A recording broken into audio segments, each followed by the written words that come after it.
Gusto saludarles. Estamos acá reunidos y reunidas. Agradecemos de antemano que puedan conectarse con nosotros, con nosotras, en este diálogo de literatura y sociedad en Arica y Parinacota, Chile. Y una mirada desde la creación. Va a estar con nosotros Rodrigo Rojas Terán y Fidelia Martinetti y Juan Jacobo Tancara. En estos momentos vamos a dar este inicio. Tenemos las palabras de la profesora Fidelia Martinetti.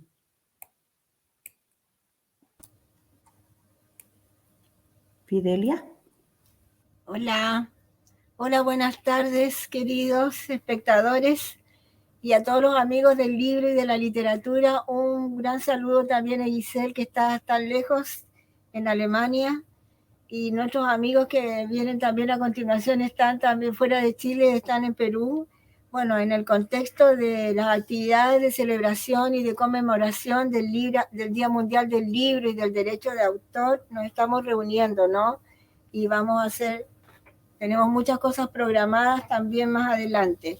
Vamos a conversar entonces con Juan Jacobo Tancara Chambe y vamos a conversar con Rodrigo Rojas Terán, ambos tremendos escritores. Me invitaron a mí, tengo el honor de estar con ellos, también con la categoría de escritora, pero yo obviamente chiquitita al lado de ellos que son tan grandes. Bueno, hoy día todos ya sabemos, estamos en la previa de la conmemoración del Día Mundial del Libro, establecido por la UNESCO en el año 1995. Se celebró en París una convención y se decidió rendir un homenaje universal a los libros y autores en esta fecha, alentando a todos y en particular a los jóvenes a descubrir el placer de la lectura y también valorar las contribuciones que hacen todos los escritores. En este día falleció el 23 de abril de 1616 William Shakespeare, Miguel de Cervantes e Inca Garcilaso de la Vega, escritores clásicos, pero que siempre estamos leyendo, sobre todo en los liceos. Entonces, iniciamos nuestro conversatorio sobre literatura y sociedad y sobre la creación. Presento entonces a Rodrigo Rojas Terán. Él es ariqueño, en este momento está viviendo en Perú. Él es un gestor cultural, es licenciado en el servicio social, es escritor, ha tenido varios premios regionales y tiene su libro editado hace poquito, hace unos años, en 2020, Cumbia Ácida. Juan Jacobo Tancara Chambe, ya todos sabemos, él es filósofo, es teólogo, ha sido profesor también acá en la ciudad, en la Universidad de Santo Tomás y también en nuestro liceo A1, y él tiene publicado de lo que se lee en el colegio, porque también tiene publicaciones en filosofía y en teología, Murallas de piel y silencio, que acá lo tengo por acá. El de Rodrigo no lo pude, lo tengo solamente en PDF.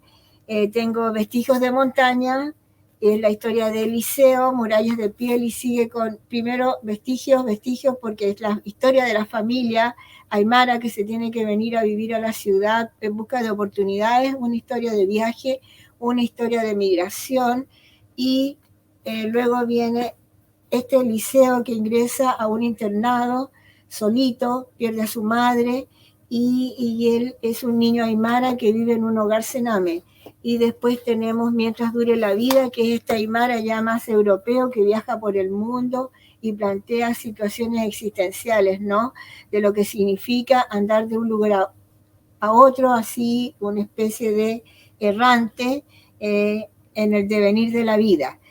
Vamos entonces a conversar de sus creaciones, también vamos a hablar de lo que significa la literatura en la sociedad y todo lo que significa la creación. Bienvenido a todos y saludo a todos los que nos están viendo en este momento, y espero que sea realmente muy fructífero en relación a lo que es conversar de literatura. Rodrigo, no los veo.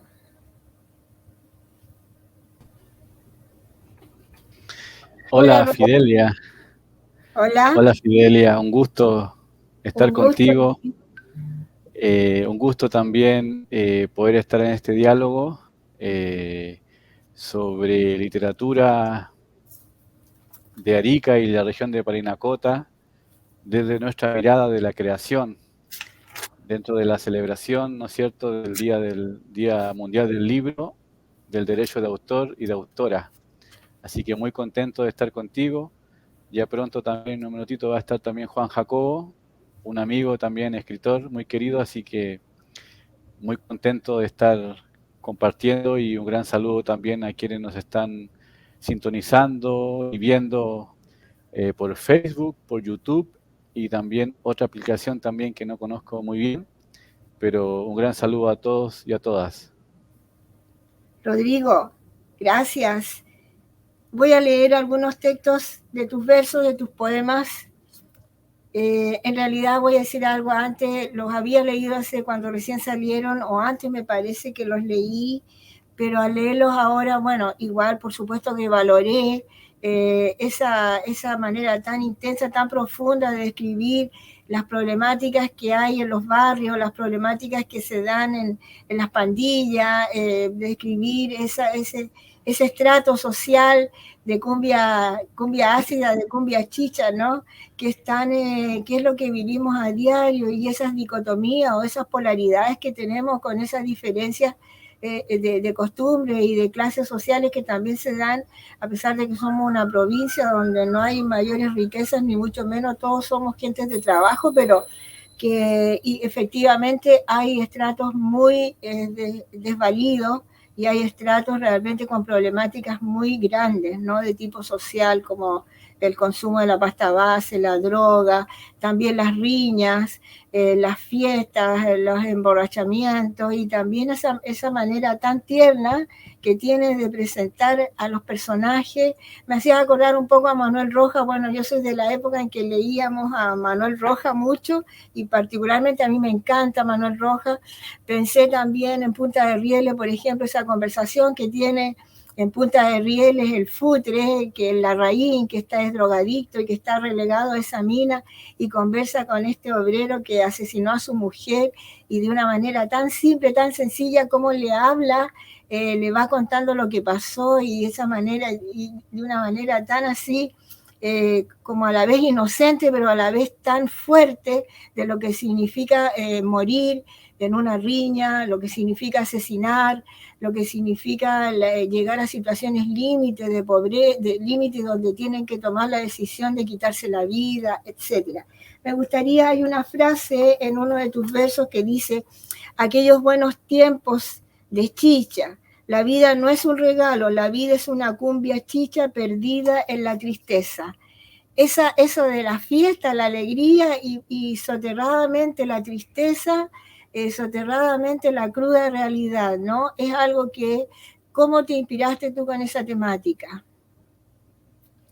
Sí, bueno, lo conecto también, ¿no es cierto?, con lo que decía de Manuel Rojas, ¿no?, de su literatura realista. En mi caso también hay mucho también de eso, ¿no?, de cierta realidad social, de cierta realidad cruda o violenta que sucede, que ha sucedido en la región de Arica y Parinacota en general. Eh, Hay también una, una serie de personajes, ¿no es cierto?, que se desenvuelven dentro de los poemas y exclusivamente, específicamente del verso que nombraste, tiene que ver mucho, ¿no?, con esa vida, con esa realidad que sucede en el Valle de Azapa específicamente. Yo tengo un arraigo muy fuerte con el valle, porque mi familia es de origen campesino, campesina. Yo también he estado ligado a esos trabajos, al trabajo agrícola. Entonces, he tenido la posibilidad de conocer diferentes personajes, migrantes, ¿no es cierto? Y que están ligados a estos elementos, a estos componentes del medio ambiente, sociales, ¿no?, que tiene que ver con el tema de la cumbia chicha. Cumbia chicha es una música que se escucha mucho la zona andina, ¿no es cierto?, en Perú, en Bolivia, y por ser también Arica una zona migratoria muy importante desde siempre, está presente. Entonces, ¿qué más quizás auténtico y genuino poder escribir desde esas experiencias, desde esas observaciones que que se configuran en mi medio, ¿no? En el ambiente que yo me he desenvuelto, siento que ahí hay una riqueza en ese sentido, ¿no? O sea, que muestra una cara, muestra un rostro, ¿no es cierto? Que quizás no ha sido muy abordado ampliamente en lo literario, en Arica, pero hay textos, y bueno, y Cumbia Ácida tiene que ver un poco con eso, ¿no? Con abordar temas que no se han ampliado tanto en lo literario, en la poesía, ¿no? En la narrativa. Hay voces también, otros colegas, otros escritores, escritoras que también están abordando eso, y en mi caso tiene que ver con eso, ¿no? Con ese realismo sucio o crudo, violento, de esta realidad fronteriza en la cual vivimos, y de ahí palpar, de ahí hacer una pulsión a través de estos textos, ¿no? Sí, claro. Sí. Tiene que ver con Acá, eso. acá tengo un poema, dice: temporera, escucha cumbia romántica en una pieza de Cholguán y Calaminas. Paisajes de claveles secos custodian imágenes de santos repartidos en la pared. En noches de placer el catre es un horno de barro.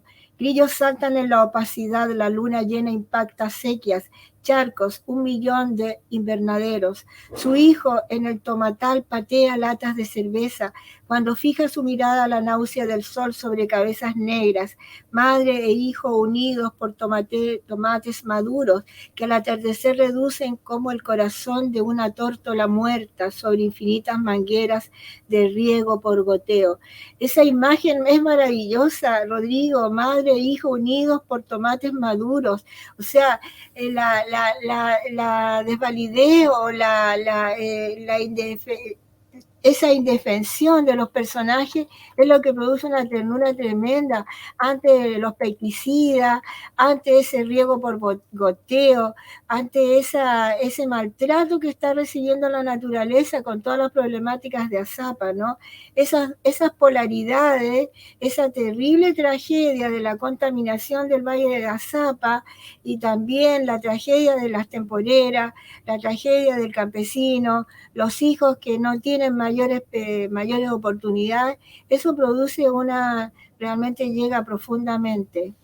Y bueno, como tú dices, has vivido mucho en estos espacios y tu familia también es campesina, así es que, bueno, yo creo que eso ha dado la creación. Acá tengo otro, dice: la música envasada hace fea el destino, bailarinas miran las cervezas tibias chorreadas junto al parlante, el abuelo boliviano mastica coca en la intemperie, corto punzante rayo de sol que quema su lengua. Ellas perciben el verano como un virus caliente que se expande en el asfalto. Toqueteos con olor a ruda detrás de un camión aljibe cada tarde. También muy costumbrista, Rodrigo. Pones ahí, reafirmas todo lo que la usanza de las hierbas y las cosas que se consumen en el agro, ¿no? Es muy, muy abundante tu poesía. ¿Qué más podrías decirnos? Sí, bueno, en ese sentido tiene que ver también varios de los textos con cierta sordidez también, ¿no? De la realidad. Es enfocar la voz poética en en un mundo, digamos, como si fuese una película, pero que esta película hablara o retratara esas temáticas que están al lado B de la vida, ¿no? Que están ahí un poco escondidas, invisibilizadas, ¿no? Bueno, y como te decía, eso tiene que ver mucho, ¿no? Con mi experiencia, con lo que he vivido y también con la observación. En ese sentido, los poemas son muy punzantes con determinadas observaciones de la realidad, ¿no? creo que eso es como una base, un pilar fundamental, digamos, dentro de mi creación literaria. Retratar, asociar, vincular estas zonas que no están tan visibles, pero están ahí, existen, y que a través del lenguaje, a través de las palabras, se puede lograr, ¿no es cierto?, una captación, ¿no es cierto?, un retrato, digamos, una breve situación, un breve hecho. Creo que en Cumbia Asia está muy presente eso, ¿no?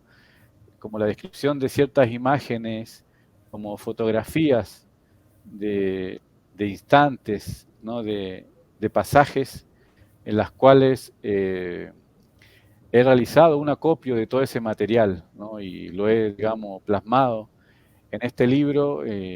Ya, bueno, son poemas que que lo comencé a escribir como por el 2011, 2012, entonces hay un recorrido, hay un tránsito, ¿no? De como de una avanzada, como de un camino que se fue pavimentando poco a poco en lograr, digamos, los textos, en lograr la temática, el enfoque, ¿no? De eso. Así que yo creo que tiene que ver con eso, ¿no? Y con lo que te entrega también tu medio, o sea, la sociedad ariqueña, la ciudad de Arica, Parinacota en ese sentido, en temáticas, es muy rica, ¿no? A través de su historia cultural, de su historia migratoria, a través de los fenómenos sociales, los fenómenos políticos también que están involucrados. Me han dicho también que mi poesía también tiene cierto enlace con temas antropológicos, sociológicos. Yo también creo así porque también obviamente se entremezcla también mi observación o, o mi mirada con la profesión que yo tengo, que es ser trabajador social. Entonces, a través de eso también hay ahí una relación como directa, ¿no es cierto?, con eso, con lo social, ¿no? Con lo social dentro de estas situaciones que acontecen y suceden en la región de Arica y Parinacota. Excelente. Como dice Camilo José Cela, fustiga las conciencias. Se fustigan las conciencias de, no sé, de nosotros que somos del diario vivir y no estamos a veces observando, estamos conviviendo con el otro, pero no estamos realmente poniéndonos en el lugar del otro. Es muy, como te dijera, de mucha sensibilidad, como comparas también las aves, las avecillas, con con la contaminación, con la perversidad, con la muerte. O sea, siempre están esas polaridades como en el romancero de García Lorca, ¿no? Siempre está la paloma y el toro. Se están enfrentando esos dos seres tan de tanta dicotomía y a la vez que inspiran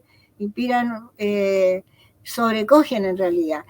Tenemos la presencia de Juan Jacobo. Hola Juan Jacobo, buenas noches, bienvenido.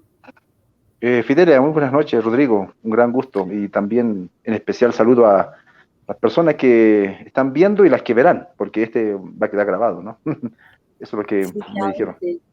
Hola Juan Jacobo, un saludo.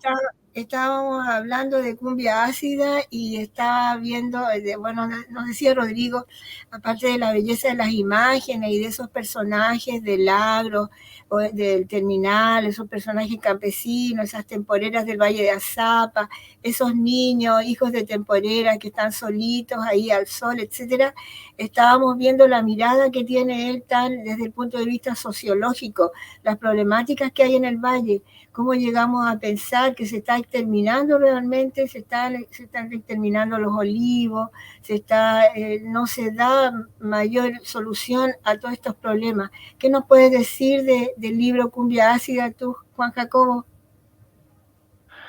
Bueno, definitivamente ahí podemos encontrar bastante material para el análisis social, antropológico, como decía Rodrigo, y porque justamente retrata y muestra realidades de nuestra Arica profunda, de los valles, de los barrios, que no siempre son mostradas. Obviamente que la literatura en este camino de la heterogeneidad, diría Antonio Cornejo Polar, este gran crítico literario peruano. Esto es parte también de la heterogeneidad de que la literatura exprese los barrios, la Arica profunda, la América Latina profunda, y las culturas, ¿no? Populares, ¿cómo llamarles? ¿No? Ahora hay una diversidad de sujetos, afrodescendientes, indígenas, quechuas, mujeres, jóvenes, ancianos, con capacidades diferentes, no sé cómo se les dice, que van haciendo sus historias, sus narrativas, lo que Walter Miñolo llama también las historias locales, historias otras, paradigmas otros, yo diría también epistemologías otras. La ciencia también está siendo cuestionada a partir de otra forma como se adquiere el conocimiento, ya no solamente con los cánones en su momento positivistas que han predominado desde el siglo XIX. Y bueno, y la literatura llega a ser un material importantísimo para la literatura y sociedad, ¿no? Pero aunque tenemos antecedentes, a Lucien Goldman, Sociología de la Literatura, a George Lukács, Sociología de la Literatura también, desde análisis marxistas ambos, podrían, en la parte europea, digámoslo así, podrían ser unos iniciadores, pero ya para no aburrir con datos más académicos, podemos decir que se echa de menos, ¿no? En Arica este análisis de nuestra literatura desde estas disciplinas sociológicas, ¿no? En Santiago, en la USACH, ahí está el doctorado en estudios latinoamericanos, donde he visto tesis que consultan novelas, obras literarias en general, para poder plantear, ¿no? la historia de nuestro continente tan abigarrado, tan diverso, con muchas historias locales, con muchas propuestas literarias, y es en la literatura donde se encuentra representada, interpretada la vida cotidiana, las vicisitudes, las grandes proezas. Bueno, y eso lo tenemos también con la literatura del salitre, la literatura minera en Chile. Bueno, la literatura minera no solamente en Chile, sino en varias partes de América Latina ha sido muy importante. Y la literatura indigenista, bueno, por nombrar dos grandes ya correspondientes a la primera mitad del siglo XX, ¿no? Que son dos grandes movimientos de literatura y sociedad. Y en Arica, por supuesto, la obra de Rodrigo, la obra de Roberto Flores, bueno, los que yo he podido leer, ¿no? En general, podemos decir, ¿no? Que toda obra habla de la sociedad, ¿verdad? Pero algunos de una manera un poco más directa, ¿no? Como el poemario Gumbiácida, habla de manera más directa sobre la sociedad y la literatura, ¿no? En ese sentido. Por eso yo digo, ¿no? Es importante que analicemos la parte estética, el trabajo en el lenguaje, pero al mismo tiempo también es crucial que analicemos las subjetividades que estas literaturas intentan representar, ¿no? Que son cosmovisiones únicas, o visiones, quiero decir mejor, únicas, ¿no? Si leemos solamente a los premios Nobel, no vamos a perdernos de la riqueza de estas subjetividades otras, vuelvo a repetir, historias otras, paradigmas otros, modelos otros, y estas otras experiencias, ¿no? Que están reflejadas en la literatura. Puede estar reflejada también en los estudios sociales, en antropología. Muchos antropólogos se han vuelto novelistas, ¿no? Dicho sea de paso. Pero la literatura es un excelente medio para poder conocer estas otras subjetividades, estos otros seres humanos, otros rostros, y especialmente en Chile actualmente, donde está el surgimiento de nuevos sujetos, ¿no? Nuevos sujetos que reclaman ser parte de la historia de Chile, reclaman ser protagonistas de sus propias historias. Sí, excelente, Jacobo, tú eres tan erudito y de tanta lectura. Gracias. Realmente el mensaje sociológico, antropológico está, aparte de la belleza estética, son versos breves, con un lenguaje sencillo, pero también que mantienen esa tensión, ¿no? De la tragedia. Y yo decía, parecido a los romances que nos cuentan todas estas historias de venganza, Por ejemplo, este que dice, a mi hermano lo atacaron por la espalda, lo dejaron como colador, en una esquina de la calle Baquedano, olor a orina y fricasé. Suenan los últimos destellos del flash que el perito forense dispara sobre un cuerpo en jeans y polera blanca. Esta cuenta impaga se cobrará con sangre. Aprieto con ira el vaso de alcohol que bebo sediento en el lecho del río. Nos cargamos con cadenas y punzones. Froto con diente de ajo mi arma blanca y partimos a cobrar venganza. Pandillero hasta el día de mi muerte, hasta que tieso una mañana cualquiera me lleven al cajón. Está ahí, vemos la pasión, el deseo de justicia, independiente de la justicia imperante o la frustración tal vez, y cómo se va esta cadena de venganza, esta cadena de muerte, que es algo como muy propio de los pueblos de Latinoamérica. Lo hemos visto en cuantas novelas. Realmente Cumbia Ácida retrata lo que es la vida de este grupo social y la tragedia que tenemos realmente acá en el Valle de Azapa, con la contaminación, con los personajes tan desamparados, y a la vez también inspiran mucha compasión. Y también uno observa la picardía, la sensualidad de las mujeres. Es un libro para leer y para analizar. Nosotros este año nos llegó de oferta por el ministerio, así que lo encargamos, Rodrigo. ¿Qué nos puedes decir? Me alegro, es una bonita noticia, Fidelia, saber que está el libro circulando en la biblioteca del liceo donde trabajas.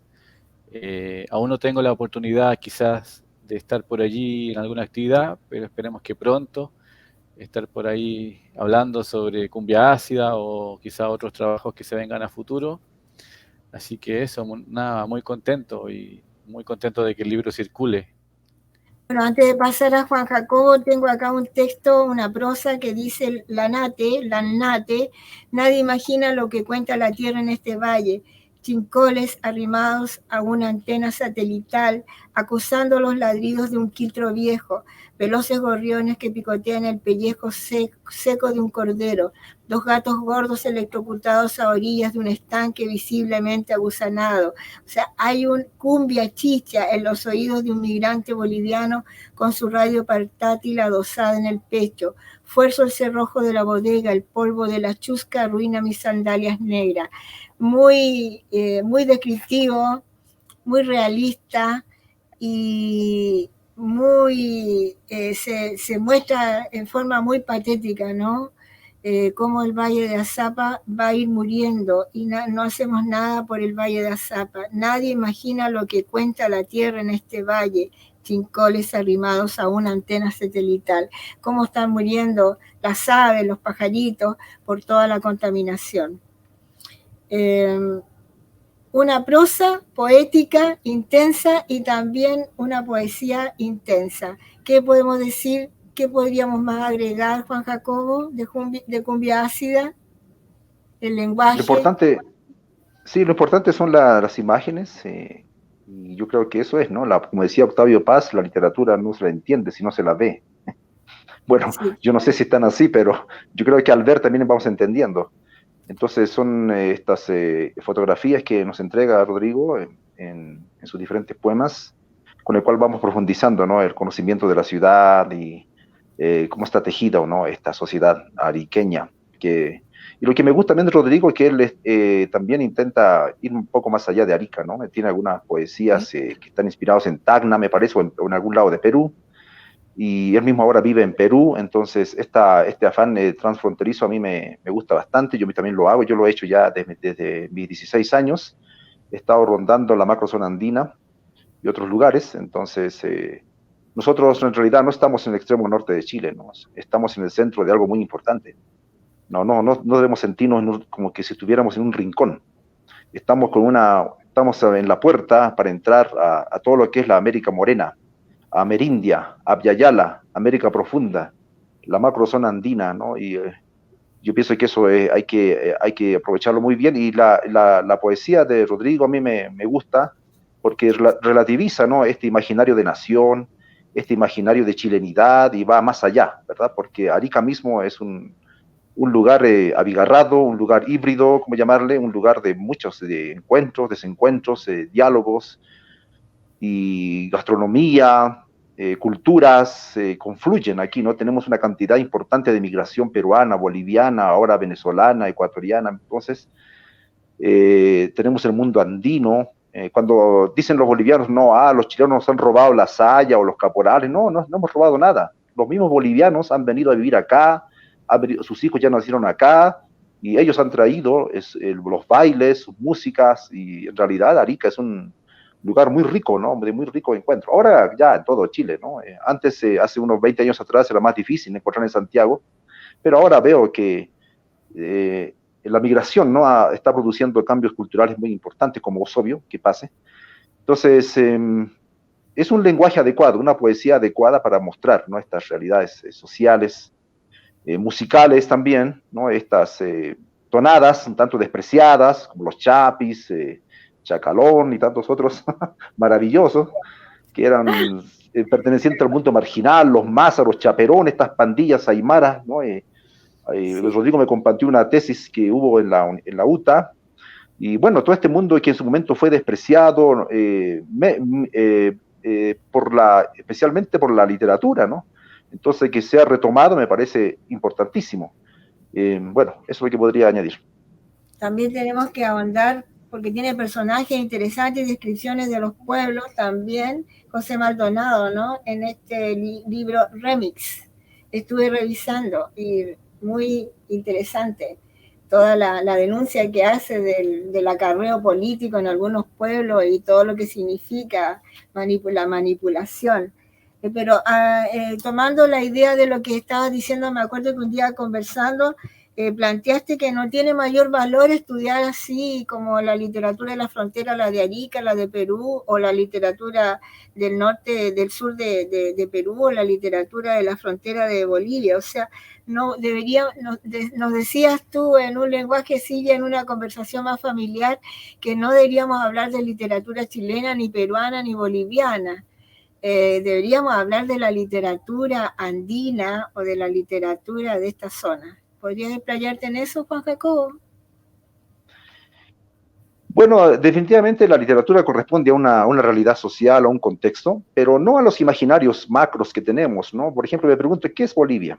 ¿No? Si uno va allá y pregunta, ¿qué es Bolivia? Si tenemos ahí a descendientes yugoslavos, tenemos a paseños, que no sé, tenemos a aymaras, quiero decir, y es una sociedad completamente heterogénea, ¿no? Como es Perú, como es Chile, claro, hay una predominancia de las culturas andinas, pero decir, estas son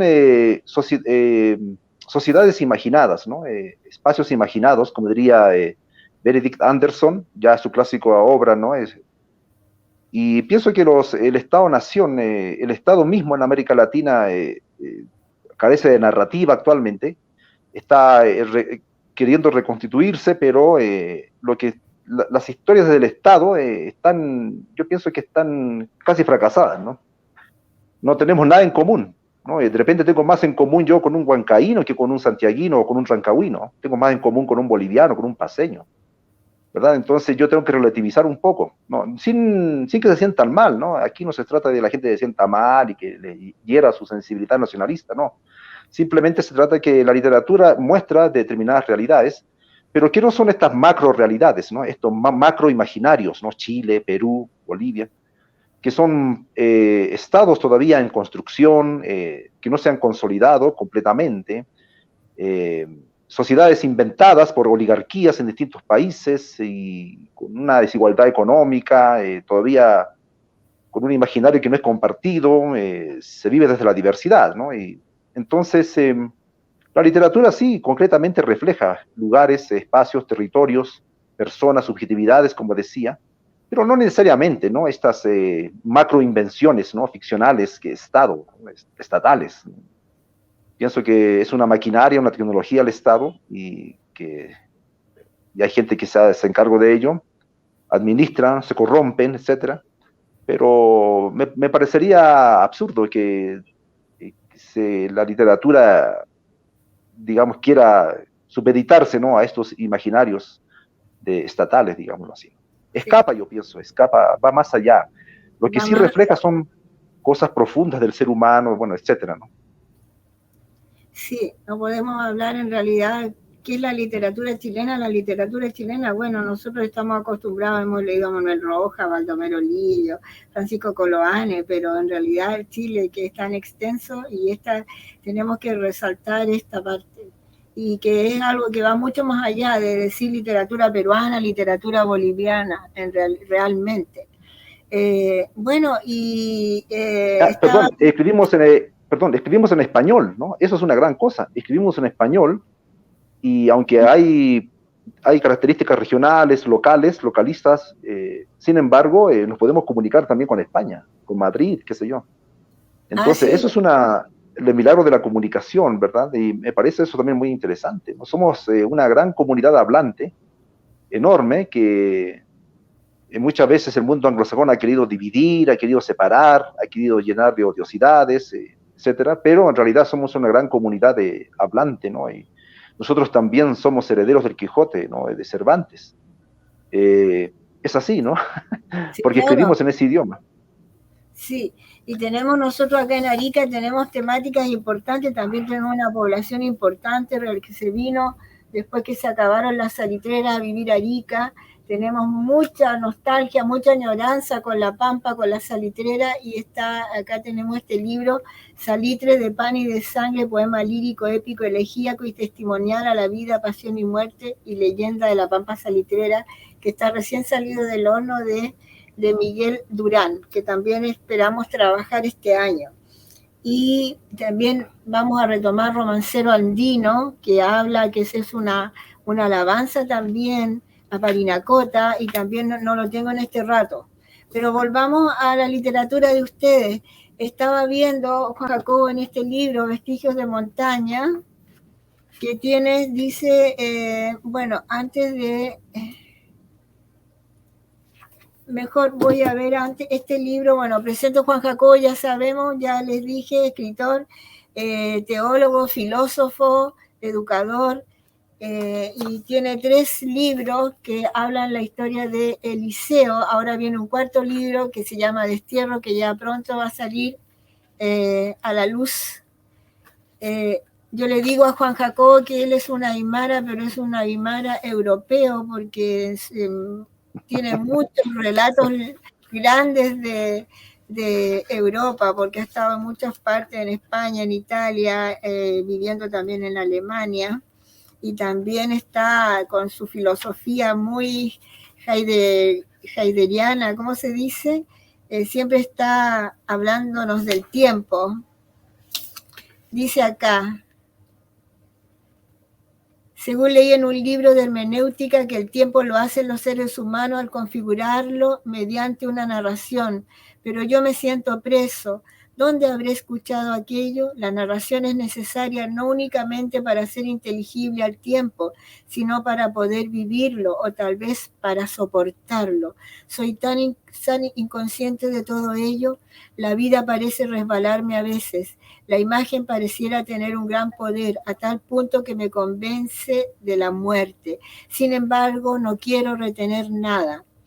Es una responsabilidad inmensa el tiempo, no deseo pensar en eso. Hay más gente en Die Hastersee esperando la línea 3. Está esperando el bus en una calle de Alemania.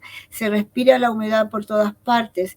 Las personas están calladas y cubiertas para hacer frente al frío. Se me cuela un aire helado por debajo del sacón. Aparece el tranvía. Bueno, está siempre meditando, pensando en cuestiones filosóficas importantes como el tiempo y la muerte, y hablándonos de que la narración, dice, nos sirve para retener el tiempo, para darnos cuenta del tiempo. ¿Qué nos puede decir de esa influencia tan europea con Heidegger? Sí, Heidegger es una influencia importante en el mundo de la filosofía, que se vuelve a preguntar de nuevo por el ser, que según él había sido abandonado por toda la filosofía anterior a él. Los griegos se preguntaban por el ser. Y para Heidegger lo importante era el griego, ¿no? Solamente el griego expresaba adecuadamente la filosofía del ser. Pero bueno, es otra, son discusiones ontológicas. Pero lo que me gusta de este filósofo alemán es que estas preguntas, ¿no? Tan importantes por el tiempo, en su famosa frase, ¿no? Ser para la muerte, y todo lo que es el existencialismo, así se le conoce, ¿no? A este tipo de filosofía, y la importancia de la palabra, ¿no? Ahí está, entre la literatura, la importancia de la palabra, fundamentalmente para él el griego, pero para poder referirse al ser. Al último, él propone, ¿no? Ya no seguir haciendo filosofía, sino hacer poesía, porque es la manera más adecuada para poder hablar del ser, ¿no? Que es la pregunta olvidada en la filosofía occidental. Bueno, hasta ahí podría decirlo, porque ponerse a hablar de Heidegger sería otra cosa, pero sin embargo, en América Latina nos batemos, ¿no? O sea, nos batimos en una disyuntiva, como diría John Sobrino, leyendo también a Heidegger. John Sobrino es un jesuita, teólogo de la liberación, que la pregunta aquí no es tanto por ser o no ser, sino la pregunta aquí es por vida o muerte, ¿no? Debido a la precariedad de la existencia y debido a la amenaza constante de morir, a lo precario que es la vida en este continente, ¿no? Si uno camina por México, por Guatemala, la vida no vale absolutamente nada, ¿no? En cualquier momento un balazo acaba con uno. De tal manera que John Sobrino vivía en El Salvador, y por lo tanto ahí el tema de las pandillas, ¿no? Es que como ustedes saben, o como se escucha por las noticias, ahora contrarrestadas, ¿no? Por este presidente joven que está ahí. Bueno, es otro tema. Sin embargo, lo que quiero enfatizar es eso, ¿no? La pregunta por el vida o muerte en América Latina. Y eso también de alguna manera se expresa en la literatura. Y en cuanto... El tiempo dice se configura en la narración. Dice sí, claro, acá. Porque sí, eso viene de Agustín además, porque y también, bueno, entre Agustín y Aristóteles, cada uno en su propio campo de conocimiento, pero efectivamente la narración es importante, ¿no? Para poder hablar del tiempo. Si de lo contrario, ¿qué es el tiempo, no? Es una pregunta muy difícil, ¿no? De saber qué es el tiempo, y a través de la narración podemos de alguna manera hablar del tiempo, ¿no? Eso ha sido bastante trabajado por la filosofía francesa, ¿no? Tiempo y narración. De tal manera de que, pero es Agustín quien hace la pregunta por el tiempo, y también Heidegger hace la pregunta por el tiempo, porque él habla del ser para la muerte, ¿no? De tal manera que el tiempo llega a ser un elemento importante en la filosofía de Heidegger, de Martin Heidegger. Increíble. Y por supuesto la narración. Estoy pensando que estoy con dos escritores, uno muy localista, que palpa todo el sentimiento de nuestra tierra, de nuestros valles, del agro, del rosedal, los personajes tan típicos, y con esa sensibilidad de trabajador social o esa sensibilidad de poeta. Y uno muy existencialista, muy filósofo, que nos está hablando de todos los lugares porque ha recorrido el mundo, y a la vez nos está siempre con esa añoranza de Parinacota, porque este libro, Vestigio de Montaña, es pura añoranza de volver al pueblo, ¿no? Y es increíble la conversación. Quería también, yo, bueno, me he detenido en que lo he leído varias veces, y en realidad es un libro tremendamente filosófico, Juan Jacobo, yo considero. Y también tú dices que tu literatura, bueno, los tiempos están cambiando, ya no podemos encasillar las obras en un género, no es que yo escriba cuentos, o yo escriba novela, o yo escriba poesía, o escriba romance, porque dice que tus escritos son híbridos. O alguien lo dijo, o no se pueden categorizar como relatos de cuentos propiamente tal, o como relatos, o como poesía. ¿Cómo podría definir tu estilo? Bueno, yo mezclo como yo comencé a escribir tarde literatura, no sé si tarde para qué, ¿no? Pero después de los 40 comencé a escribir y así lo quería hacer porque antes no tenía nada que decir con la literatura. Hacía más ensayos, entonces las lecturas, la vivencia, me parece que es importante, ¿no? A la hora de escribir y yo me enfrento al texto con lo que tengo, con lo que soy. No ando pensando en géneros porque eso es una cosa muy artificial. Son cánones, gnomos muy artificiosos y así se maneja la gente generalmente, ¿no? Pero yo no, por supuesto que no digo que no estoy haciendo una valoración, simplemente así se manejan, ¿no? Con determinados géneros. Pero eso en América Latina está muy ya cuestionado, ¿verdad? Domitila Chungara, Rigoberta Menchú, ¿esos textos son literatura o, bueno, son testimonios, pero ¿es literatura también? Es la pregunta, ¿no? Decía, ¿no? La fenomenología del espíritu de Hegel, ¿es filosofía o es un poema sobre Dios? O la obra filosófica de Nietzsche, ¿es filosofía? Y muchos coinciden en denominarla, llamarla literatura, poesía, filosofía hecho en frases, como si en sentencias. Entonces es una manera importantísimo, ¿no? De poder desarrollar. Pero Rodrigo es el que me habló eso del género híbrido, yo no sé, él lo Sí, fue leyó, creo, en algún autor. Sí, entonces me Rodrigo. gustaría, estoy hablando mucho yo, entonces me gustaría. Sí, Sí. bueno, Te cedemos la palabra porque Jacobo opinó de tu cumbia ácida. ¿Tú qué sobre este tema? sí, bueno, yo le comenté a Juan Jacobo, ¿no? El tema veo en su literatura y específicamente en Vestigios de la Montaña, ¿no es cierto? Como dice él, ¿no? Hay una mezcla, una fusión de género en el sentido de ensayística, cierta mirada también de añoranza, como de reminiscencias de autobiografía, y está todo mezclado y a la vez va narrando, pero no es como la narración explícita en el sentido de una novela. Hay tintes de prosa, de un lenguaje muy poético también. Y en ese sentido yo quería preguntarle a Juan Jacobo, ¿cómo se filtra específicamente en tu obra Vestigio de la Montaña el tema autobiográfico? ¿Cómo lo trabajaste?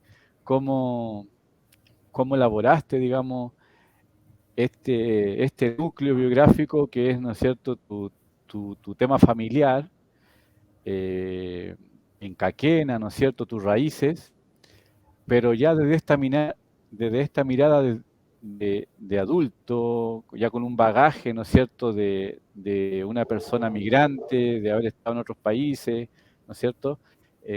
¿Cómo se filtra por ahí, cómo se escabulle también el tema autobiográfico, ¿no? Eso creo que me interesa como saber, Juan Jacobo. Gracias, Rodrigo, por la pregunta. Sí, mi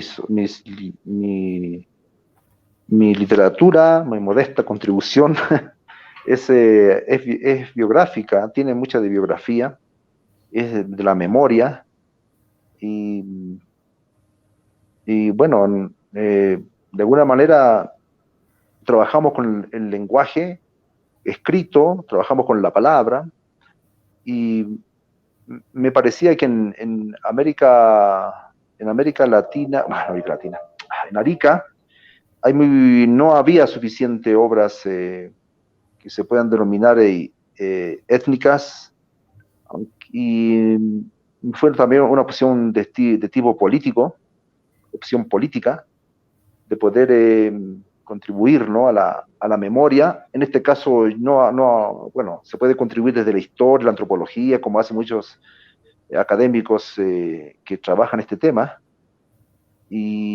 pero yo quería hacerlo a través de la literatura, que me da más libertad para hablar de mí, de mi familia, porque en los escritos académicos es un poco más difícil, ¿no? Porque hay igual esta tendencia también artificiosa de estilo, de la objetividad, ¿no? De distanciarse, ¿no? Es otra, una, ¿cómo se puede decir? Es otra postura que se tiene, ¿no? Con respecto a la ciencia, ¿no? De lograr objetividad. Pero la literatura no, la literatura da una amplia libertad para usar el lenguaje y poder rescatar de esta manera la memoria, la biografía. Sí, está presente mi biografía ahí. Eso ya algunos dirán es algo obvio. Mismo Borges decía, ¿no? Yo escribo de mí, ¿no? O Max Explícito día Flaubert, ¿no? Decía, Madame Bovary soy yo. Entonces, obviamente que, bueno, pero sin entrar en esas generalidades, yo diría que sí hay una apuesta de contar la historia de nosotros, ¿no? Lo que nos pasó. Pero no es un testimonio directamente, sino acudo a un personaje ahí, ¿no? Que se llama Eliseo, y él es el que cuenta la historia. Claro, Así que no está narrado en primera persona. Es la voz narrativa, ¿no? Que hay ahí. Y es un personaje, sí. Claro. Aprovechando también, quisiera preguntarle también a Fidelia sobre su escritura. Sé que, bueno, conozco parte de sus textos. Fidelia, has escrito poesía, también microficción, has tenido reconocimiento también en ese género literario que últimamente ha tenido gran impulso, gran fuerza literariamente en Arica, en la región, y quería consultarte en tu poesía y en tu microficción o tu narrativa, ¿cuáles son los temas que te gusta tratar? ¿Cuáles son esas temáticas que te impulsan a escribir, a expresarte? Y también, ¿cómo un tema, cómo lo abordas, digamos, en poesía o en narrativa? Eso es como interesante saber cómo ese proceso de escritura, ¿no es cierto?, que tienes tú, Fidelia. ¡Ay, qué emoción! Bueno, en realidad yo he estado mucho tiempo que escribo, pero no me daba bastante pudor y comencé con los programas que tenía la biblioteca pública, con Arlene, con Jacqueline Correa,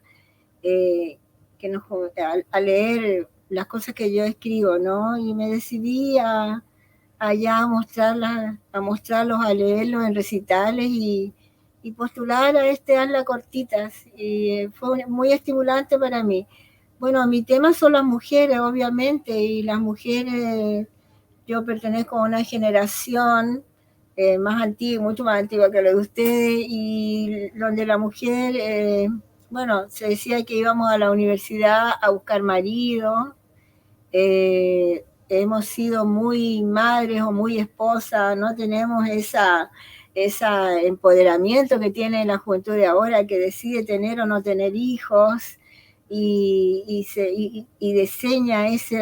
lo hace como muy, muy proyecto de vida, ¿no? Yo no voy a tener hijos en la vida, o yo no me voy a casar, o yo me voy a dedicar a viajar, o me voy a dedicar a una vida de deporte.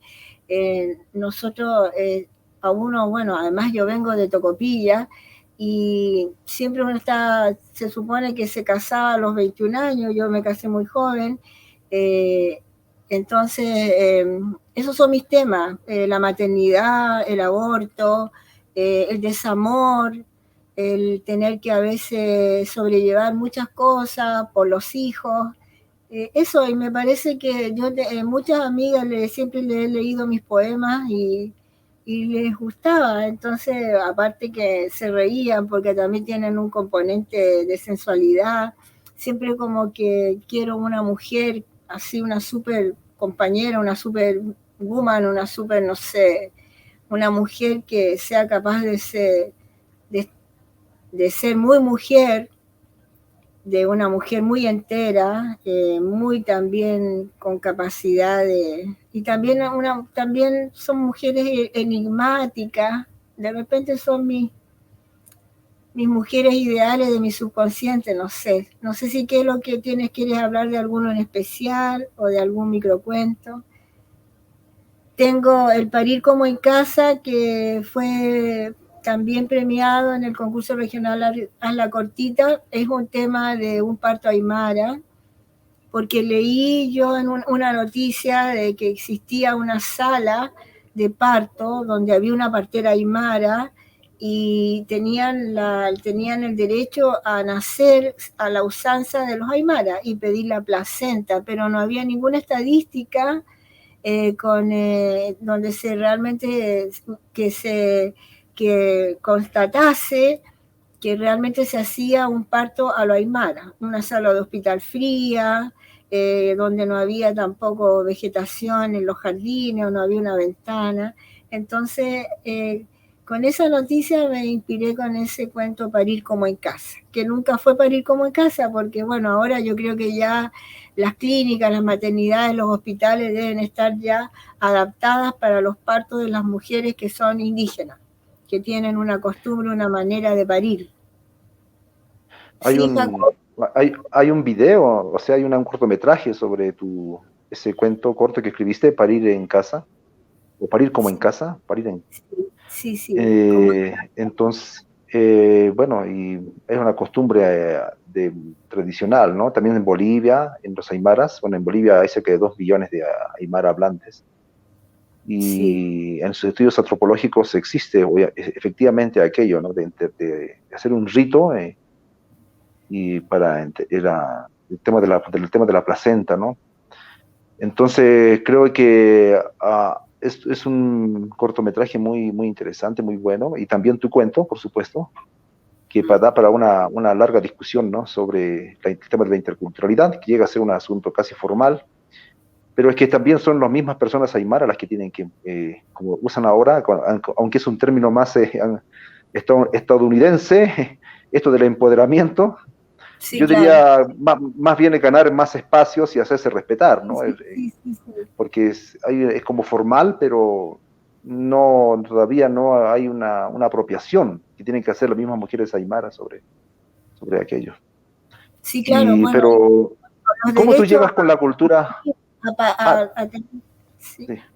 a mantener la costumbre y mantener sus ritos y seguir con pedir la placenta. Bueno, y también el cuento, bueno, una tragedia surge de un aborto, porque esta mujer no logra un embarazo completo, sino que tiene un aborto. ¿Qué me decías, Jacobo? ¿Qué me Sí, decías? yo he leído tu poesía y yo creo de que me imagino que tú estás pensando en publicarlo, ¿no? Porque yo he leído algunos de tu poesía y está el tema de la sensualidad, el tema de la nostalgia, y también tienes unas poesías que a mí me gustaron mucho sobre el tema también de esta poesía donde el yo poético es bueno, tomando en cuenta también, ¿cómo le llamaríamos, no? Este tiempo del otoño, aquí es también Ah, bastante estético, ¿no? Me hace recordar mucho a la estética del otoño, a la estética no quiero faltarte el respeto, ¿no? Yo sé que, sí, dígalo pero es nomás. la estética del envejecer, ¿no? Y que, bueno, que finalmente hablábamos de Heidegger, ¿no? Y marchamos hacia ahí, ¿no? Nadie Pero se no está el escapa. tema de la muerte, sino está el tema en sus últimos poemas, pero los anteriores está el tema fuerte, el tema de la sensualidad, el tema de la sensualidad en el sentido amplio, ¿no? Corporal, la comida, las bebidas, no sé, y la nostalgia. ¿Qué opinas de esos temas que tú trabajas? Claro, es bueno, para reivindicar realmente que la mujer sigue siendo mujer, así tenga 70, 80, 90 años.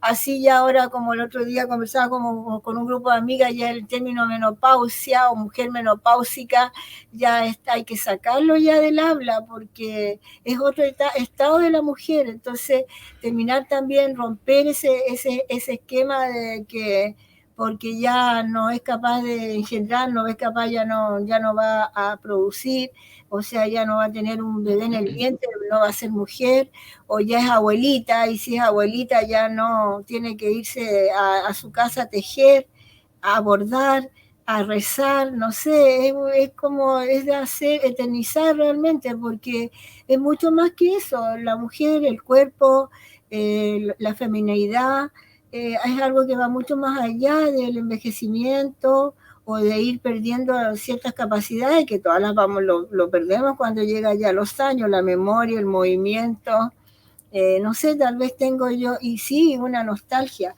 Bueno, yo perdí a mi mamá muy chiquita, me crió mi abuela era muy moderna, muy adelantada a la época, a pesar de que mi nono, que era un italiano bien así celoso y protector, ella igual se la arreglaba para trabajar y fue muy adelantada, muy vanguardista. Mi nono quería que me casara y me quedara ahí, no fuera a la universidad, y mi abuela no, decía que... Entonces yo creo que la belleza, bueno, la belleza está en otras cosas, no está en ser joven y el deseo, el cariño, el aproximarse al otro, y eso está siempre, pienso, o sea, eso es parte de una persona que está viva, no sé. Sí, No hay que decir ya, ahora dicen, ya está en los años dorados, o tiene que pasar, no sé, por eso he creado esa mujer o esa abuela con mi cuento de abuela, y también rompiendo un poco ciertas prohibiciones, prejuicios, que siéntate bien, siéntate como señorita, no muestres los calzones, no sé, un poco contra todo eso, sin necesariamente ser feminista, ni mucho menos, pero resaltar ese derecho de querer vestirme, tal vez tengo 70 años, pero me quiero poner una minifalda, que tengo, no sé, que quiero ponerme una pluma en la oreja, o no sé, un aro exótico, la libertad, la individualidad también. No tienen que verme con un moñito, bueno, ahora no puedo teñirme el pelo, todavía estoy en proceso, pero ya más, un tiempo más ya voy a estar seguramente rubia o morena. Tal vez, no sé, pero no es la vanidad, no es algo de vanidad, sino que es disfrutar porque siempre que escribo siento los olores, siento mucho el mar, me viene mucho, eso les pregunto a ustedes, porque yo veo que está la presencia del espacio en ustedes absolutamente rigiendo la creación. O sea, aparte de que tengo que preguntarle cuáles son los escritores, literariamente hablando, que influenciaron en ustedes, también tengo que preguntarle cómo el espacio está tan impregnado en la creación de ustedes. Pero ese es el tema de la mujer, ¿no? Y también el tema de, es difícil la relación de pareja, es difícil el matrimonio, entonces plasmar esas cosas relacionadas con el desamor en un matrimonio, o plasmar también, claro, tú decías que hay unos que son de una mujer que se atreve, de mucha sensualidad, pero también hay otros que son eh, más filosóficos también, que se está preguntando por el paso del tiempo. Rodrigo, Jacobo, sí, me siento halagada que me pregunte, pero no, por pasemos a supuesto. ustedes. Sí, es un diálogo, ¿no? De los tres. Sí, yo noto, ¿no es cierto?, esa fuerza creadora en ti, Fidelia, sobre todo, ¿no?, de tus experiencias, ¿no?, de tu experiencia, de tus vivencias, enfocada en distintos ámbitos, ¿no?, familiares, sociales, culturales, ¿no? Y también veo también un enfoque quizás de denuncia o contra también el patriarcado, ¿no? Un patriarcado que todavía lamentablemente impera, y entonces eso también se enfoca en tus palabras y en tus textos, ¿no? A mí también me gustaría ahondar mucho más en eso, eh, en ese sentido, o sea, en hacer textos que reflejen esa realidad, ¿no? O sea, que demuestren, que denuncien, ¿no? En Cumbia Ácida, una vez lo dijeron, hay en ciertos poemas como que refleja, ¿no es cierto?, el machismo a veces que sucede, ¿no es cierto?, no sé, en el Valle de Azapa, en distintos personajes, ¿no? Hay como esto también. Entonces, pero obviamente que desde la mirada feminista es distinto, ¿no? Y entonces yo veo eso en tu literatura, en lo que también, en tu pensamiento, ¿no? Algo también que va contra las normas patriarcales que nos han definido como sociedad o como sistema, ¿no? Y también eso atraviesa lo político, lo cultural, lo social. Sí, Bueno, y también gracias. ahondando, de nada, ahondando en lo que preguntabas, Fidelia, del tema del espacio, ¿no? Bueno, en mi caso, sí veo, sí siento que yo tengo, digamos, en mi libro una poesía como situada, ¿no? O sea, está situada, pero no solamente en el espacio ariqueño o en la región, ¿no? También traspasa, ¿no es cierto?, otras experiencias que he tenido en otros lugares, pero son poemas que narran una breve historia con un lenguaje poético y el contexto, se pone en contexto el espacio, el lugar, ¿no es cierto? O sea, hay un poema, por ejemplo, que habla sobre el tema de las pandillas, y eso está situado netamente en la calle Baquedano, donde antiguamente estaba ahí el gran parque Rosedal, ¿no? Entonces ya el espacio para hablar, para contar esa historia, ya está con ese límite, ¿no? De ponerlo así y bueno, y la otra intención con eso, o sea, de nombrar la calle, es que claramente los lectores, las lectoras que se identifiquen o que conozcan esa realidad, asocien, ¿no es cierto?, que ahí estuvo este local de eventos, de música, de bailable, en la Sí. década de los 80, ¿no? Entonces también es llevar también un poco esa memoria histórica que tiene Arica, ¿no? Y que es bastante amplia y que en este sentido se especifica en el tema, ¿no es cierto?, de la cumbia chicha, en el tema de las pandillas, No y hay, de no, no ahí hay otro Rosedal ahora, parece que ya no hay otro Rosedal. hay otros lugares bailables, ¿no es cierto? Pero obviamente el Gran Parque Rosedal fue un lugar mítico. Es un lugar mítico, o sea, uno conversa con personas de 40, 50 años y varios te van a decir que fueron alguna vez o varias iban seguidos los fines de semana y si vivía ahí todo, ¿no es cierto? Un movimiento, una dinámica que para mí es muy interesante y que, bueno, yo conozco eso a través también de familiares, ¿no es cierto?, de hermanos, y también de lo que me he documentado a través del tema de las pandillas en esa época, ¿no? Que era cada pandilla, ¿Tú por ejemplo, fuiste a esos bailes del Rosedal?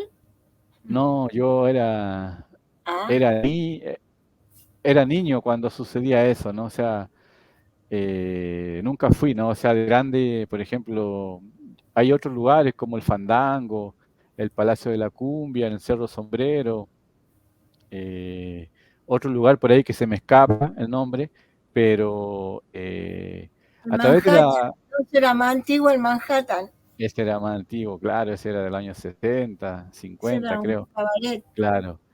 Entonces, a través de la documentación, porque varios textos de Cumbia Ácida también hay una documentación, ¿no? De artículos, de PDFs, ensayos, ¿no? Investigaciones, ¿no? Eh, hay ahí, ¿no es cierto?, una riqueza para mí muy interesante, ¿no? O sea, ese Ah, tema no se ha abordado mucho literariamente, ¿no? A través de novela o poesía. Así que yo siento que mi poesía está muy situada, pero también, también hay referentes, ¿no es cierto?, como tú decías, de influencias literarias, por ejemplo. A mí me gusta mucho la poesía objetivista, ¿no? Esa poesía que, que va narrando una historia, que va contando sucesos, acontecimientos, en la cual quiere hacer efectos en el sentido de efectos de olores, de sensaciones, del tema auditivo, ¿no? Y sobre todo el efecto visual, ¿no? O sea, de la imagen, ¿no? Lograr una imagen a través de dos, tres líneas, ¿no? Que desemboque y que irradie, ¿no es cierto?, una multiplicidad de interpretaciones para los lectores en general. En ese sentido, por ejemplo, lecturas como William Carlos Williams, un poeta estadounidense, me ha servido bastante. Leer a Gonzalo Millán, un poeta chileno. eh, Leer también, por ejemplo, al poeta José Watanabe de Perú, ¿no? Que tiene una poesía muy lograda, muy acabada, fotográfica, y que te muestra, y que te narra, pero poéticamente, y uno se incrusta en el poema, ¿no? Como que uno vive eso que él va contando, que va poetizando, ¿no? También, por ejemplo, en mujeres también me gusta mucho Alejandra Pizarnik, la poeta argentina, ¿no? Cómo su intimidad, su prosa, ¿no? Y también hay cierta conexión con lo surrealista en su poesía, ¿no? Era una poeta muy creativa, para mí es una genia literaria. Hay otra poeta también canadiense que me gusta mucho que se llama Anne Carson.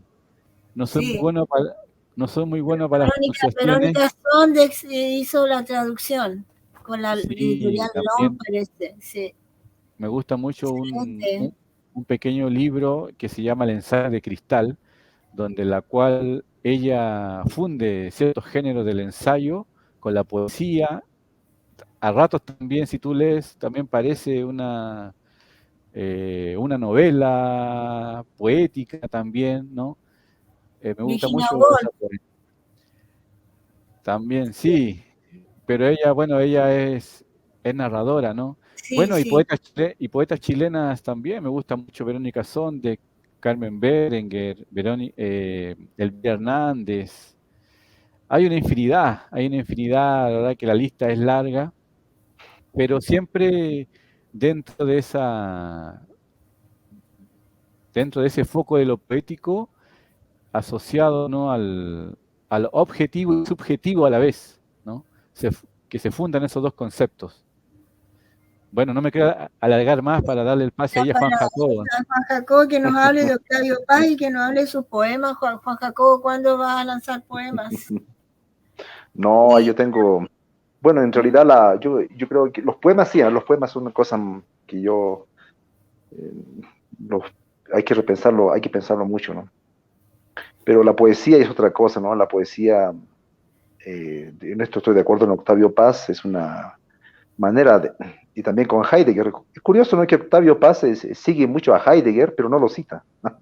No sé por qué no lo cita a Heidegger, pero sin embargo tiene una influencia tremenda de Heidegger. Incluso eso basta con ver el título bueno, él publicó, hizo varios tomos, y el tomo dedicado a la teoría poética, no a la poesía, porque Octavio Paz también hace teoría poética, le denominó la casa de la presencia. Curioso, ¿no? Heidegger decía el, eh, el lenguaje es la casa del ser. Este tema que tanto le preocupaba, el ser, ¿no? sí, Sein. Bien, entonces, claro, el poema ya es otra cosa, ¿no?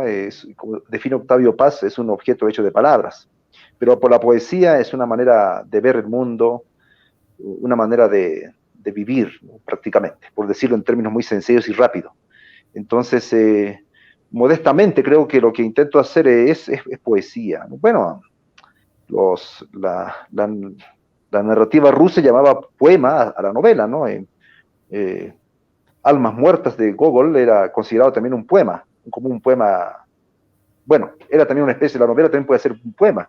Es que el poema tampoco se determina, ¿no? Por determinada forma, ¿no? Un cuadro, una pintura puede ser un poema. Incluso sí, claro. en la teología yo lo explico a veces así, ¿no? Dios sería la poesía, bueno, a los creyentes, ¿no? Y a los que no son creyentes, de acuerdo, yo respeto mucho, no tengo problema con eso. Digamos que Dios podría ser la poesía y Jesucristo, Jesús encarnado, podría ser el poema, por decirlo de alguna manera, ¿no? En la Eucaristía, el pan y el vino es el poema, ¿no? O Una la palabra, trascendencia que es poética, la poesía.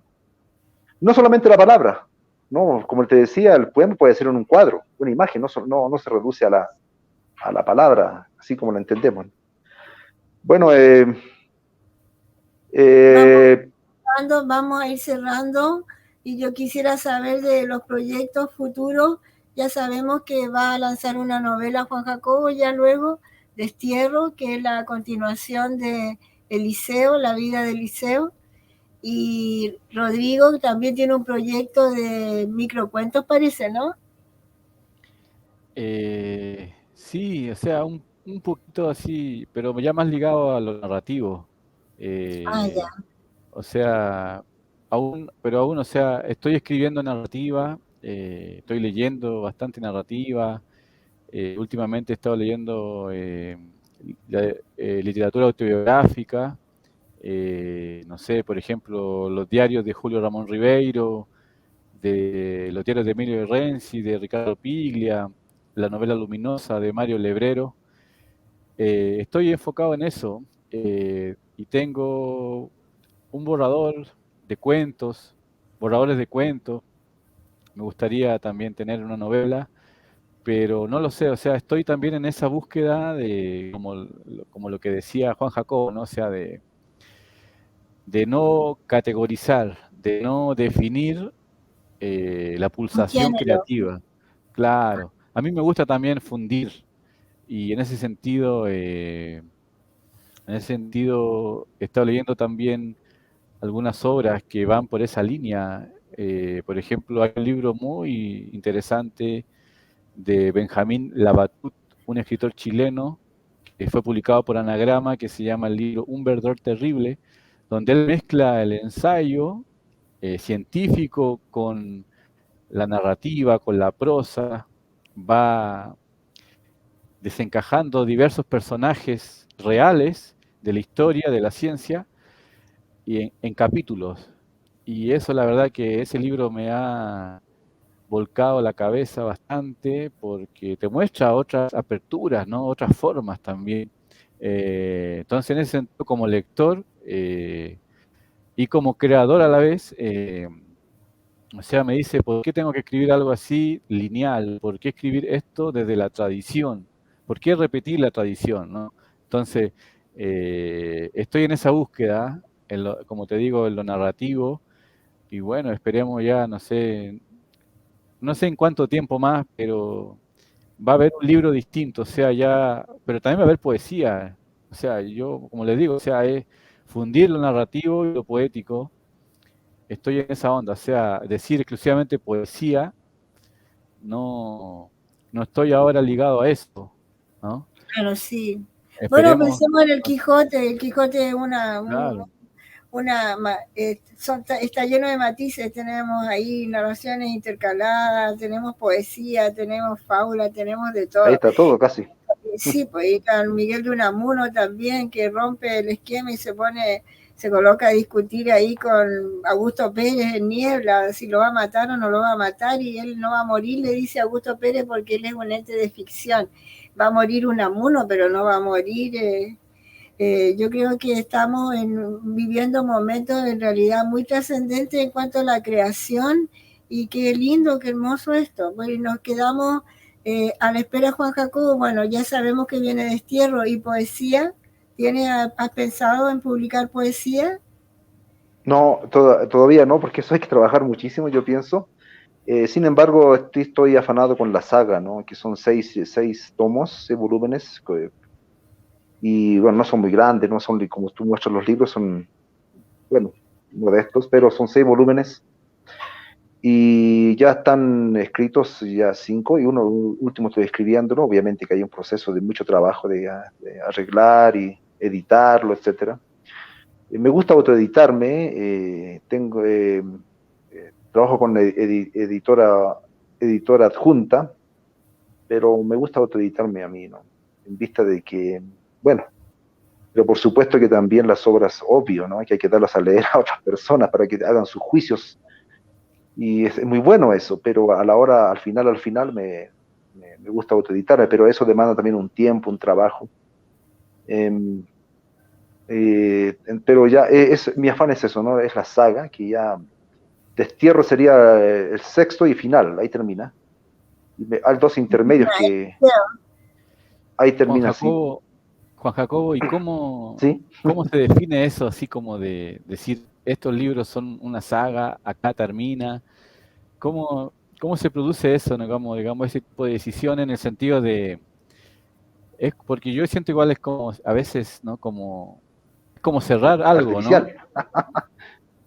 O sea, claro, Sí, es como cerrar algo, pero, y por ejemplo, si tú publicas este libro y después lo siguiente puede ser también una continuación, pero quizás desde otra perspectiva también, ¿cómo desde el proceso creativo, cómo define eso?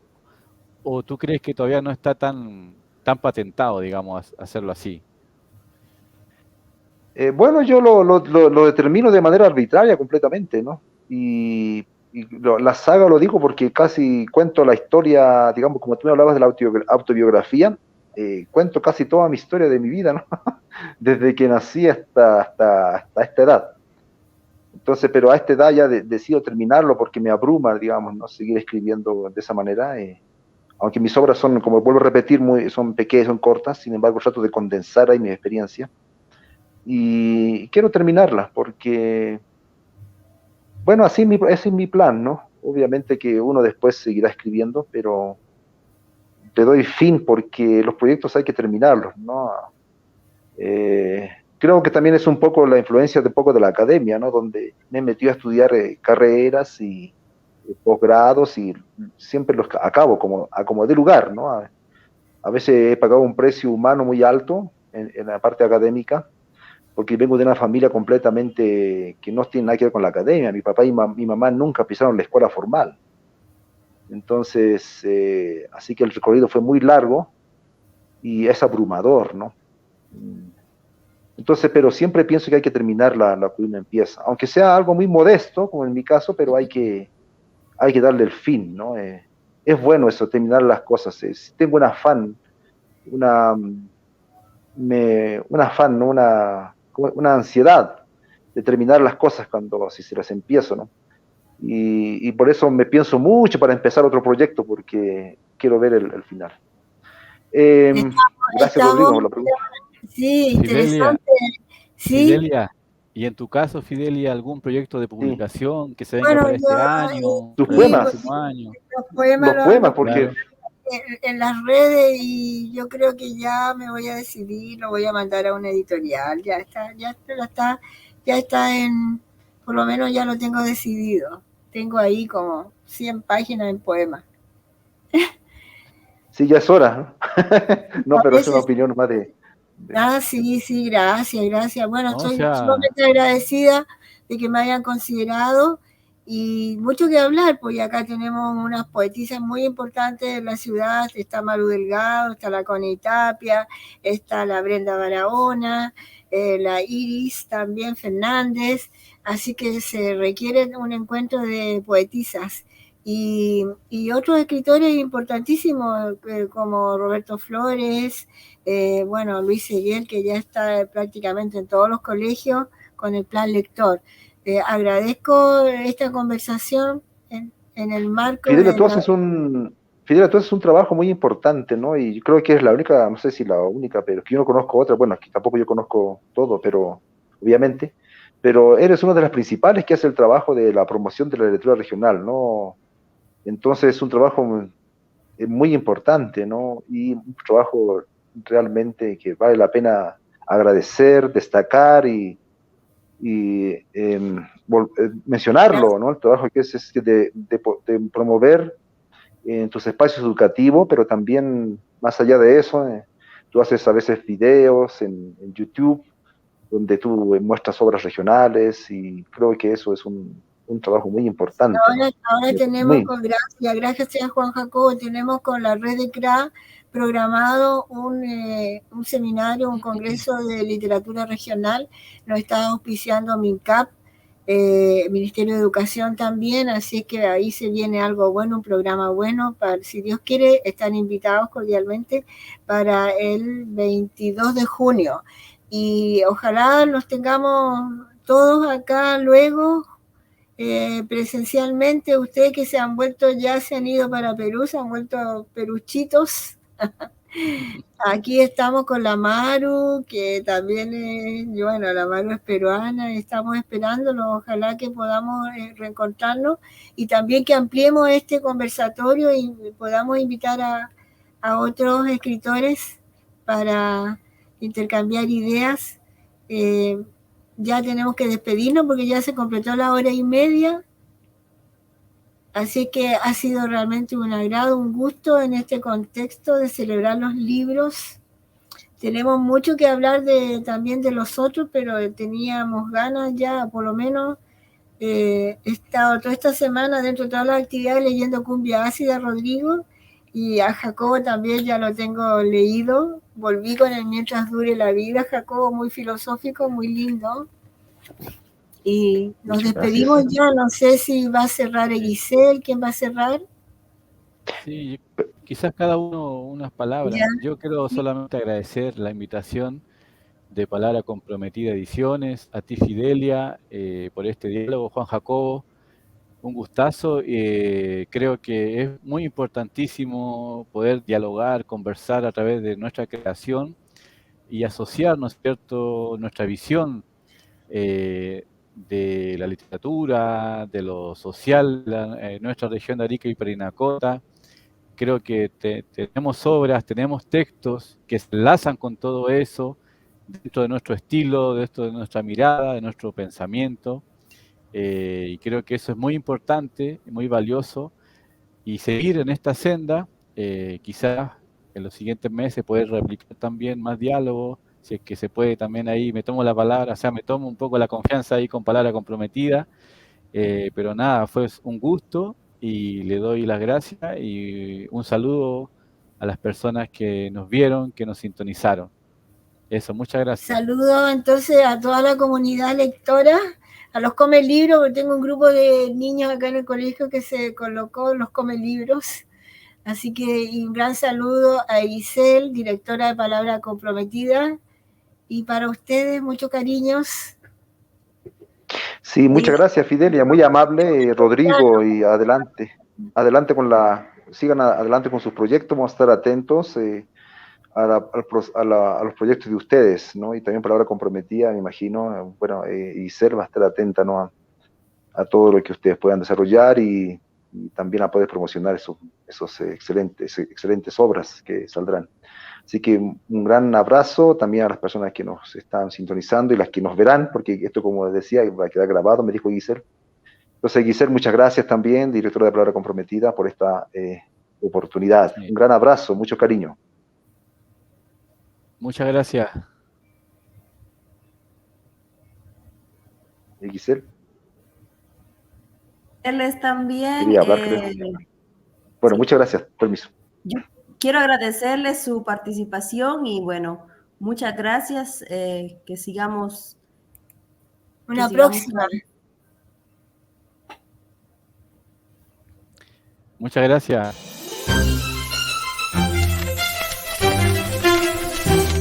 Palabra Comprometida.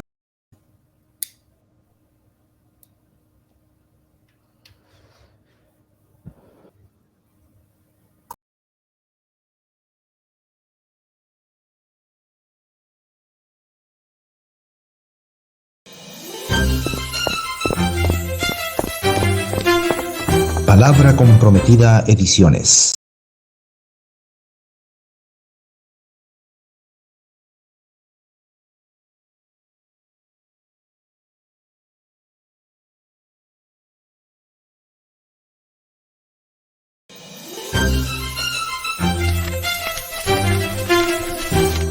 Palabra Comprometida Ediciones.